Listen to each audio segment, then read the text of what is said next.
So this will be a quick update on the Radiant.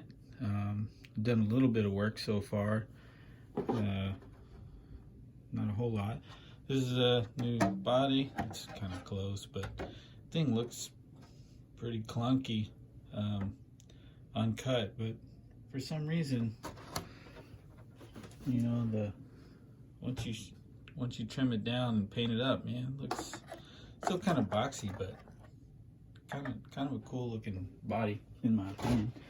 Anyways, this is the controller it came with. It's an Airtronics. It's kind of old school, but it's in good shape. The receiver's still installed down here, so I'm gonna try to use that if possible. I'm gonna turn the camera up a little bit. Oopsies, I just dropped something. The battery. Let's turn that up. Maybe it'll stay. Yeah, like I say, the old AM receiver's still on there. So yeah, hopefully that thing will work. Otherwise, we'll put some cheapo stuff in there. I removed the mechanical speed control.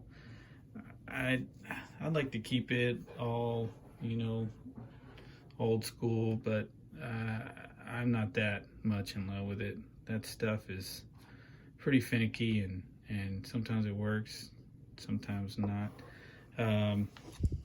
Redid, so I got bearings. So one thing about the, I guess the standard Radiant kit is that it came with supposedly bearings all throughout the drivetrain, but no bearings at the wheels. So I happen to have some, I think these are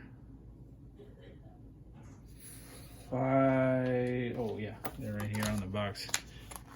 Man, I'm gonna say this again. I know I've mentioned it before, but that is no lie right there. This dude, I think I ordered these on Thursday. It's Saturday now. So, and this is coming from, I think, California. So I'm in Texas.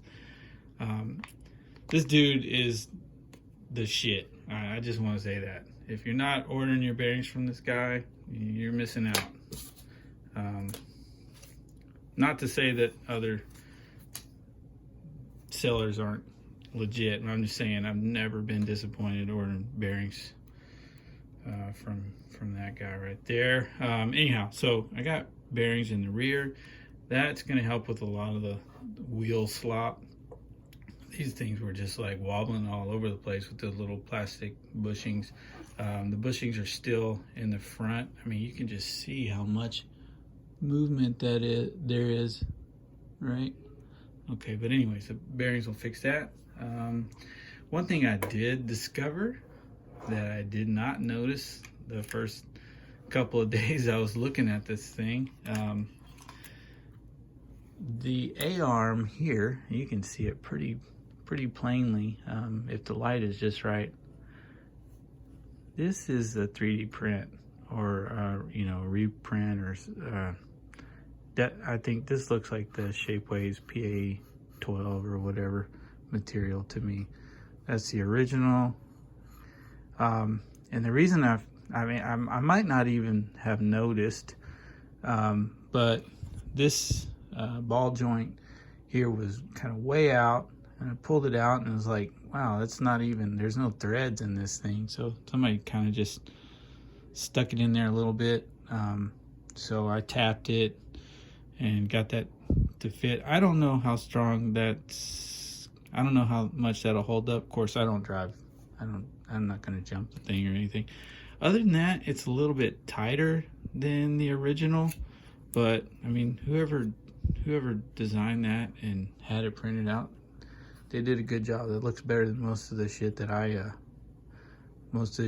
make. So anyhow, I'm on the lookout for an original set, or maybe even the Boost or Pro. I don't know which one comes with the orange arms, but I'd like to get a hold of some of those if I could. I went through basically this end of the car, and everything is tightened up and as it should be. Still need to remove this little contactor here for the manual speed control. Anyhow, so up front, I don't know, this is another thing I wasn't really aware of until I got the front wheels off. Look how the steering, look at that joint there. That's pretty dang cool, actually. I've never seen a design like that.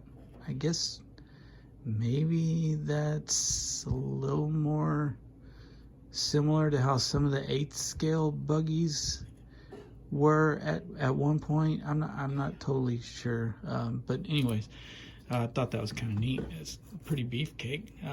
The other thing is, I can imagine this was a problem with this buggy right off the bat if you tried to race it, but this little tiny screw here, and that washer is part of that screw, is all that holds your wheels on.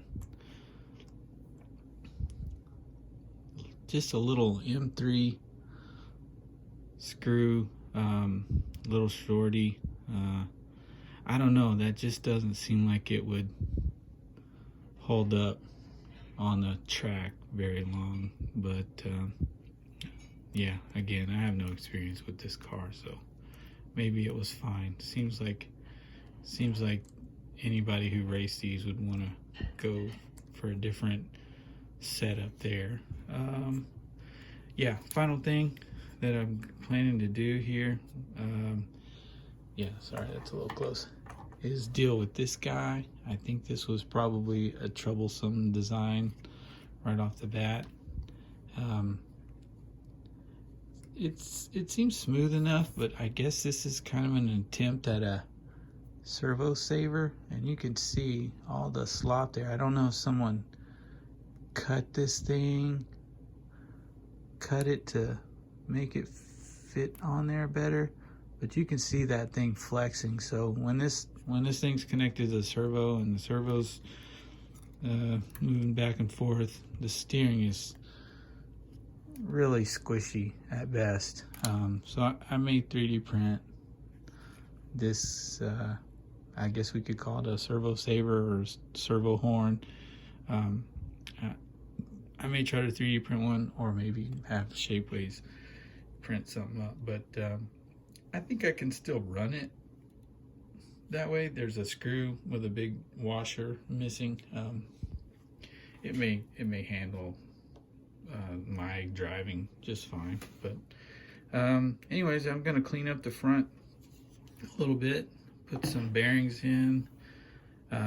This is also a problem, didn't notice that, even though it's a different color than all the rest.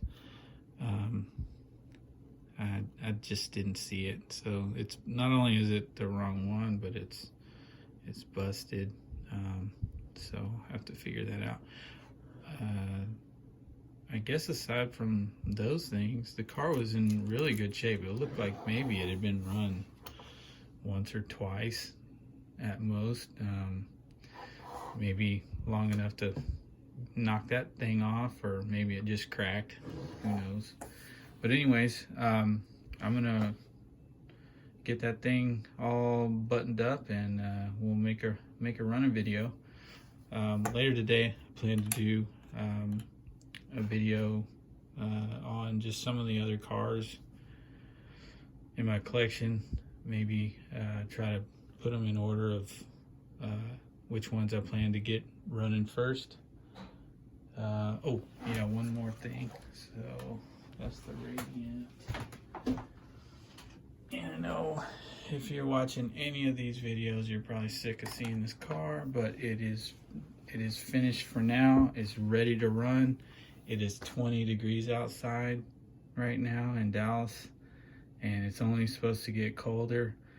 I got some pants, some long pants in the dryer, or maybe they're in the washing machine right now. I don't know if I can brave the cold for a walk across the street in a running video. Plus, it's kind of icy out there now. But anyhow, this guy is ready to go. I had to get very creative with attaching the electronics last night. Had to do a little soldering. I was nearly in tears because I suck so bad at soldering. But it's all there. I don't know if you guys, you know, I'm kind of used to this old traditional Velcro stuff, but maybe you guys already know about this stuff, but this crap right here, I don't know if it would hold up on a racetrack or not. You know, it says it'll hold up to like 10 pounds or whatever, but I like this stuff because you can kind of clean it. You know, you can brush through that and get the dust out of it, and it doesn't really look as janky as some old Velcro stuff. But anyways, I just want to show you that. Yeah, this thing is gonna fly, man. I got it going, and it seems like it's gonna be quite fast. That may not be geared the way it was should have been originally. I'm not sure, but man, it does look like it's gonna be fast. Look at that handiwork right there. On off switch, Velcro to the battery. That's how you do it. I did go through here and pop these Avanti style turnbuckles in place of these arms. I don't think they were original anyways. And I didn't really have the distance, the length to be able to get the wheels straight up and down. They were kind of cocked in. So anyhow, that's straight. I got some more Avanti turnbuckles on order. I'm gonna go ahead and replace these rears. I think these are actually the original, but not sure. But I think that'll kind of complete the look I'm going for. Anyhow, yeah, maybe later today, maybe not. We'll do a running video on that guy. All right, thanks for watching.